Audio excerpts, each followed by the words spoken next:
मित्रता। जब कोई युवा पुरुष अपने घर से बाहर निकलकर बाहरी संसार में अपनी स्थिति जमाता है, तब पहली कठिनता उसे मित्र चुनने में पड़ती है। यदि उसकी स्थिति बिल्कुल एकांत और निराली नहीं रहती, तो उसकी जान पहचान के लोग धड़ाधड़ बढ़ते जाते हैं और थोड़े ही दिनों में कुछ लोगों से उसका हेल मेल हो जाता है। यही हेल मेल बढ़ते बढ़ते मित्रता के रूप में परिणत हो जाता है। मित्रों के चुनाव की उपयुक्तता पर उसके जीवन की सफलता निर्भर हो जाती है, क्योंकि संगत का गुप्त प्रभाव हमारे आचरण पर बड़ा भारी पड़ता है। हम लोग ऐसे समय में समाज में प्रवेश करके अपना कार्य आरंभ करते हैं, जबकि हमारा चित्त कोमल और हर तरह का संस्कार ग्रहण करने योग्य रहता है। हमारे भाव अपरिमार्जित और हमारी प्रवृत्ति अपरिपक्व रहती है। अपने मनोवेगों की शक्ति और अपनी प्रकृति की कोमलता का पता हम ही को नहीं रहता। हम लोग कच्ची मिट्टी की मूर्ति के समान रहते हैं, जिसे जो जिस रूप का चाहे उस रूप का करे, चाहे राक्षस बनाए चाहे देवता। ऐसे लोगों का साथ करना हमारे लिए बुरा है जो हमसे अधिक दृढ़ संकल्प के हैं, क्योंकि हमें उनकी हर एक बात बिना विरोध के मान लेनी पड़ती है। पर ऐसे लोगों का साथ करना और भी बुरा है जो हमारी ही बात को ऊपर रखते हैं, क्योंकि ऐसी दशा में न तो हमारे ऊपर कोई दाब रहता है और न हमारे लिए कोई सहारा रहता है। दोनों अवस्थाओं में जिस बात का भय रहता है, उसका पता युवा पुरुषों को प्रायः बहुत कम रहता है। यदि विवेक से काम लिया जाए तो यह भय नहीं रहता, पर युवा पुरुष प्रायः विवेक से काम कम लेते हैं। कैसे आश्चर्य की बात है कि लोग एक घोड़ा लेते हैं तो उसके गुण दोष को कितना परख कर लेते हैं, पर किसी को मित्र बनाने में उसके पूर्व आचरण और प्रकृति आदि का कुछ भी विचार और अनुसंधान नहीं करते। वे उसमें सब बातें अच्छी अच्छी मानकर उस पर अपना पूरा विश्वास जमा देते हैं। हंसमुख चेहरा, बातचीत का ढब, थोड़ी चतुराई व साहस, यही दो चार बातें किसी में देखकर लोग चटपट उसे अपना बना लेते हैं।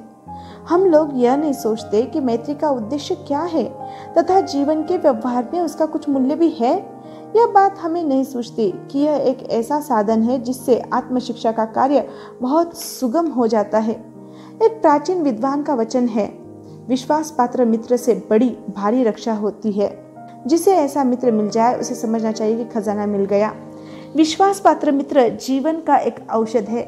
हमें अपने मित्रों से यह आशा रखनी चाहिए कि वे उत्तम संकल्पों में हमें दृढ़ करेंगे, दोषों और त्रुटियों से हमें बचाएंगे, हमारे सत्य, पवित्रता और मर्यादा के प्रेम को पुष्ट करेंगे।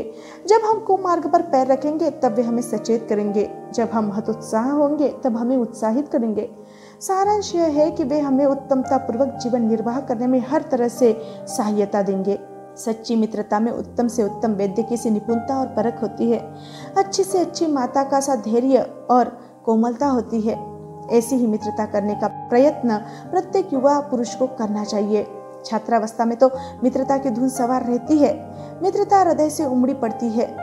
पीछे के जो स्नेह बंधन होते हैं उनमें न तो उतनी उमंग रहती है और न उतनी खिन्नता। बाल मैत्री में जो मग्न करने वाला आनंद होता है, जो हृदय को बेधने वाली ईर्ष्या और खिन्नता होती है, वह और कहाँ।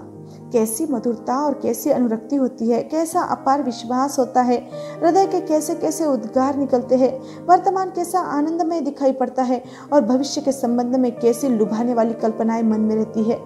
कैसा बिगाड़ होता है और कैसी आर्द्रता के साथ मेल होता है, कैसे क्षोभ से भरी बातें होती है और कैसी आवेगपूर्ण लिखा पड़ी होती है। कितनी जल्द बातें लगती है और कितनी जल्द मानना मनाना होता है। सहपाठी की मित्रता, इस उक्ति में हृदय के कितने भारी उथल पुथल का भाव भरा हुआ है। किंतु जिस प्रकार युवा पुरुष की मित्रता स्कूल के बालक की मित्रता से दृढ़, शांत और गंभीर होती है, उसी प्रकार हमारी युवावस्था के मित्र बाल्यावस्था के मित्रों से कई बातों से भिन्न होते हैं। कि मित्र चाहते हुए बहुत से लोग मित्र के आदर्श की कल्पना मन में करते होंगे, पर इस कल्पित आदर्श से तो हमारा काम जीवन के झंझटों से चलता नहीं। सुंदर प्रतिभा, मन भावनी चाल और स्वच्छंद प्रकृति, यही दो चार बातें देखकर मित्रता की जाती है, पर जीवन संग्राम में साथ देने वाले मित्रों में इससे कुछ अधिक बातें चाहिए। मित्र केवल उसे नहीं कहते जिसके गुणों की तो हम प्रशंसा करें, पर जिससे हम स्नेह न कर सके, जिससे अपने छोटे मोटे काम तो हम निकालते जाए पर भीतर ही भीतर घृणा करते रहे। मित्र सच्चे पथ प्रदर्शक के समान होना चाहिए, जिस पर हम पूरा विश्वास कर सके। भाई के समान होना चाहिए, जिसे हम अपना प्रीति पात्र बना सके। हमारे और हमारे मित्र के बीच सच्ची सहानुभूति होनी चाहिए, ऐसी सहानुभूति जिससे दोनों मित्र एक दूसरे की बराबर खोज खबर लिया करे, ऐसी सहानुभूति जिससे एक के हानि लाभ को दूसरा हानि लाभ समझे। मित्रता के लिए यह आवश्यक नहीं है कि दो मित्र एक ही प्रकार का कार्य करते हो या एक ही रुचि के हो। इसी प्रकार प्रकृति और आचरण की समानता भी आवश्यक या वांछनीय नहीं है। दो भिन्न प्रकृति के मनुष्यों में बराबर प्रीति और मित्रता रही है। राम धीर और शांत प्रकृति के थे, लक्ष्मण उग्र और उद्धत स्वभाव के थे, पर दोनों भाइयों में अत्यंत प्रगाढ़ स्नेह था। उदार या उच्चाशय कर्ण और लोभी दुर्योधन के स्वभाव में कुछ विशेष समानता न थी, पर उन दोनों की मित्रता खूब निभी। यह कोई बात नहीं है कि एक ही स्वभाव और रुचि के लोगों ही में मित्रता हो सकती है। समाज में विभिन्नता देखकर लोग एक दूसरे की ओर आकर्षित होते हैं। जो गुण हम में नहीं है, हम चाहते हैं कि कोई ऐसा मित्र मिले जिसमें वह गुण हो। चिंताशील मनुष्य प्रफुल्ल चित्त मनुष्य का साथ ढूंढता है, निर्बल बलि का, धीर उत्साही का, उच्च आकांक्षा वाला चंद्रगुप्त युक्ति और उपाय के लिए चाणक्य का मुंह ताकता था। नीति विशारद अकबर मन बहलाने के लिए बीरबल की ओर देखता था। मित्र का कर्तव्य इस प्रकार बतलाया गया है, उच्च और महान कार्यों में इस प्रकार सहायता देना, मन बढ़ाना और साहस दिलाना कि तुम अपनी नीच की सामर्थ्य से बाहर काम कर जाओ। यह कर्तव्य उसी से पूरा होगा जो दृढ़ चित्त और सत्य संकल्प का हो। इससे हमें ऐसे ही मित्रों की खोज में रहना चाहिए जिनमें हमसे अधिक आत्मबल हो। हमें उनका पल्ला उसी तरह पकड़ना चाहिए जिस तरह सुग्रीव ने राम का पल्ला पकड़ा था। मित्र हो तो प्रतिष्ठित और शुद्ध हृदय के हो, मृदुल और पुरुषार्थी हो, शिष्ट और सत्यनिष्ठ हो, जिसमें हम अपने को उनके भरोसे पर छोड़ सके और विश्वास कर सके कि उनसे किसी प्रकार का धोखा न होगा। मित्रता एक नई शक्ति की योजना है। बर्क ने कहा है कि आचरण दृष्टांत ही मनुष्य जाति की पाठशाला है। जो कुछ वह उससे सीख सकता है वह और किसी से नहीं। संसार के अनेक महान पुरुष मित्रों की बदौलत बड़े बड़े कार्य करने में समर्थ हुए हैं। मित्रों ने उनके हृदय के उच्च भावों को सहारा दिया है।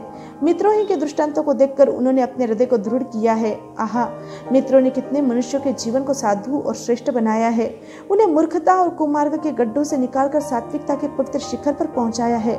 मित्र उन्हें सुंदर मंत्रणा और सहारा देने के लिए सदा उद्यत रहते हैं। जिनके सुख और सौभाग्य की चिंता वे निरंतर करते रहते हैं, ऐसे भी मित्र होते हैं जो विवेक को जागृत करना और कर्तव्य बुद्धि को उत्तेजित करना जानते हैं। ऐसे भी मित्र होते हैं जो टूटे जी को जोड़ना और लड़खड़ाते हुए पांवों को ठहराना जानते हैं। बहुत सारे मित्र हैं जो ऐसे दृढ़ आशय और उद्देश्य की स्थापना करते हैं जिनसे कर्म क्षेत्र में आप भी श्रेष्ठ बनते हैं और दूसरों को भी श्रेष्ठ बनाते हैं। मित्रता जीवन और मरण के मार्ग में सहारे के लिए है। यह सैर सपाटे और अच्छे दिनों के लिए भी है तथा संकट और विपत्ति के बुरे दिन के लिए भी है। यह हंसी दिल्लगी के गुलछर्रों में भी साथ देती है और धर्म के मार्ग में भी। मित्रों को एक दूसरे के जीवन के कर्तव्यों को उन्नत करके उन्हें साहस, बुद्धि और एकता द्वारा चमकाना चाहिए। हमें अपने मित्र से कहना चाहिए, मित्र अपना हाथ बढ़ाओ, यह जीवन और मरण में हमारा सहारा होगा। तुम्हारे द्वारा मेरी भलाई होगी, पर यह नहीं कि सारा ऋण मेरे ही ऊपर रहे। तुम्हारा भी उपकार होगा, जो कुछ तुम करोगे उससे तुम्हारा भी भला होगा। सत्यशील, न्यायी और पराक्रमी बने रहो, क्योंकि यदि तुम चुकोगे तो मैं भी चुकूंगा। जहाँ जहाँ तुम जाओगे मैं भी जाऊंगा। तुम्हारी बढ़ती होगी तो मेरी भी बढ़ती होगी। जीवन के संग्राम में वीरता के साथ लड़ो, क्योंकि तुम्हारी ढाल मैं लिए हूँ। जो बात मित्रों के संबंध में कही गई है वही जान पहचान वालों के संबंध में भी ठीक है। जो मनुष्य स्व संस्कार में लगा हो उसे अपने मिलने जुलने वालों के आचरण पर भी दृष्टि रखनी चाहिए। उसे यह ध्यान रखना चाहिए कि उनकी बुद्धि और उनका आचरण ठिकाने का है। साधारणतः हमें अपने ऊपर ऐसे प्रभाव को न पकड़ने देना चाहिए जिनसे हमारी विवेचना की गति मंद हो या भले बुरे का विवेक क्षीण हो। जीवन का उद्देश्य क्या है? क्या वह भविष्य के लिए आयोजन का स्थान नहीं? क्या वह तुम्हारे हाथ सौंपा हुआ ऐसा पदार्थ नहीं है जिसका लेखा तुम्हें परमात्मा को और अपनी आत्मा को देना होगा? सोचो तो कि 2, 4, 10 जितने गुण तुम्हें दिए गए हैं उन्हें तुम्हें देने वाले को 50 गुने 100 गुने करके लौटाना चाहिए, अथवा जो के त्यों बिना ब्याज या वृद्धि के। यदि जीवन एक प्रहसन ही है जिसमें तुम गा बजाकर और हंसी ठट्टा करके समय काटो, तब तो कुछ उसके महत्व के विषय में मैंने कहा सब व्यर्थ ही है। पर जीवन में गंभीर बातें और विपत्ति के दृश्य भी है। महाराणा प्रताप की भांति संकट में दिन काटना वाजिद अली शाह की भांति भोग विलास करने से अच्छा है। शिवाजी के सवारों की तरह चने बांधकर चलना औरंगजेब के सवारों की तरह हुक्के और पानदान के साथ चलने से अच्छा है। जीवन को न तो दुखमय और न सुखमय बतलाना चाहते हैं, बल्कि उसे एक ऐसा अवसर समझते हैं जो हमें कुछ कर्तव्यों के पालन के लिए दिया गया है, जो परलोक के लिए कुछ कमाई करने के लिए दिया गया है। हमारे सामने ऐसे बहुत से लोगों के दृष्टांत हैं जिनके विचार भी महान थे, कर्म भी महान थे। जैसे कि महात्मा डिमोस्थेनीज ने एथेंस वासियों से कहा था, उसी प्रकार हमें भी अपने मन समझना चाहिए कि यदि हमें अपने महान पूर्व पुरुषों की भांति कर्म करने का अवसर न मिले तो हमें कम से कम अपने विचार उनकी भांति रखने चाहिए और उनकी आत्मा के महत्व का अनुकरण करना चाहिए। अतः हमें सदा इस बात का ध्यान रखना चाहिए कि हम कैसा साथ करते हैं। दुनिया तो जैसी हमारी संगत होगी वैसा हमें समझेगी ही, पर हमें अपने कामों में भी संगत ही के अनुसार सहायता व बाधा पहुंचेगी। उसका चित्त अत्यंत दृढ़ समझना चाहिए, जिसकी चित्त वृत्ति पर उन लोगों का कुछ भी प्रभाव न पड़े जिनका बराबर साथ रहता है। पर अच्छी तरह समझ रखो कि यह कभी हो नहीं सकता। चाहे तुम्हें जान न पड़े, पर उनका प्रभाव तुम पर बराबर हर घड़ी पड़ता रहेगा और उसी के अनुसार तुम उन्नत व अवनत होगे, उत्साहित या हतोत्साह होंगे। एक विद्वान से पूछा गया, जीवन में किस शिक्षा की सबसे अधिक आवश्यकता है? उसने जवाब दिया, व्यर्थ की बातों को जानकर भी अनजान होना। यदि हम जान पहचान करने में बुद्धिमानी से काम न लेंगे तो हमें बराबर अनजान बनना पड़ेगा। महामती बेकन कहता है, समूह का नाम संगत नहीं है। जहाँ प्रेम नहीं है वहाँ लोगों की आकृतियाँ चित्रवत है और उनकी बातचीत झांझ की झंकार है। पहचान करने में हमें कुछ स्वार्थ से काम लेना चाहिए। जान पहचान के लोग ऐसे हो जिनसे हम कुछ लाभ उठा सकते हो, जो हमारे जीवन को उत्तम और आनंदमय करने में कुछ सहायता दे सकते हो, यद्यपि उतनी नहीं जितनी गहरे मित्र दे सकते हैं। मनुष्य का जीवन थोड़ा है, उसमें खाने के लिए समय नहीं। यदि क ख और वे हमारे लिए कुछ नहीं कर सकते, न कोई बुद्धिमानी या विनोद की बातचीत कर सकते, न कोई अच्छी बात बतला सकते हैं, न अपनी सहानुभूति द्वारा हमें ढाढ़स बंधा सकते हैं, न हमारे आनंद में सम्मिलित हो सकते हैं, न हमें कर्तव्य का ध्यान दिला सकते हैं, तो ईश्वर हमें उनसे दूर ही रखे। हमें अपने चारों ओर जड़ मूर्तियां सजाना नहीं है। आजकल जान पहचान बढ़ाना कोई बड़ी बात नहीं है। कोई भी युवा पुरुष ऐसे अनेक युवा पुरुषों को पा सकता है जो उसके साथ थिएटर देखने जाएंगे, नाच रंग में जाएंगे, सैर सपाटे में जाएंगे, पिकनिक पार्टी में जाएंगे, भोजन का निमंत्रण स्वीकार करेंगे। यदि ऐसे जान पहचान के लोगों से कुछ हानि न होगी तो लाभ भी नहीं होगा, पर यदि हानि होगी तो बड़ी भारी होगी। सोचो तो तुम्हारा जीवन कितना नष्ट होगा। यदि ये जान पहचान के लोग उन मनचले युवकों में से निकले जिनकी संख्या दुर्भाग्यवश आजकल बहुत बढ़ रही है, यदि उन शोधों में से निकले जो अमीरों की बुराइयों और मूर्खताओं की नकल किया करते हैं, दिन रात बनाव सिगार में रहा करते हैं, महफिलों में ओहो वाह वाह किया करते हैं, गलियों में ठट्टा मारते हैं, सिगरेट का धुआं उड़ाते हैं, ऐसे नवयुवकों से बढ़कर शून्य, निसार और शोचनीय जीवन और किसका है? वे अच्छी बातों के सच्चे आनंद से कोसों दूर है। उनके लिए न तो संसार में सुंदर और मनोहर उक्ति वाले कवि हुए और न सुंदर आचरण वाले महात्मा हुए हैं। उनके लिए न तो बड़े बड़े वीर अद्भुत कर्म करे गए हैं और न बड़े बड़े ग्रंथकार ऐसे विचार छोड़ गए हैं जिनसे मनुष्य जाति के हृदय में सात्विकता की उमंगें उठती है। उनके लिए फूल पत्तियों में कोई सौंदर्य नहीं, झरनों के कलकल में मधुर संगीत नहीं, अनंत सागर तरंगों में गंभीर रहस्यों का आभास नहीं। उनके भाग्य में सच्चे प्रयत्न और पुरुषार्थ का आनंद नहीं। उनके भाग्य में सच्ची प्रीति का सुख और कोमल हृदय की शांति नहीं। जिनकी आत्मा अपने इंद्रिय विषयों में ही लिप्त है, जिनका हृदय नीच आशयों और कुत्सित विचारों से कलुषित है, ऐसे नाशोन्मुख प्राणियों को दिन दिन अंधकार में पतित होते देख कौन ऐसा होगा जो तरस न खाएगा? जिसने स्व संस्कार का विचार अपने मन में ठान लिया हो, उसे ऐसे प्राणियों का साथ नहीं करना चाहिए। मकदुनिया का बादशाह डेमेट्रियस कभी कभी राज्य का सब काम छोड़ अपने ही मेल के 10-5 साथियों को लेकर विषय वासना में लिप्त रहा करता था। एक बार बीमारी का बहाना करके इसी प्रकार वह अपने दिन काट रहा था। इसी बीच उसका पिता उससे मिलने के लिए गया और उसने एक हंसमुख जवान को कोठरी से बाहर निकलते देखा।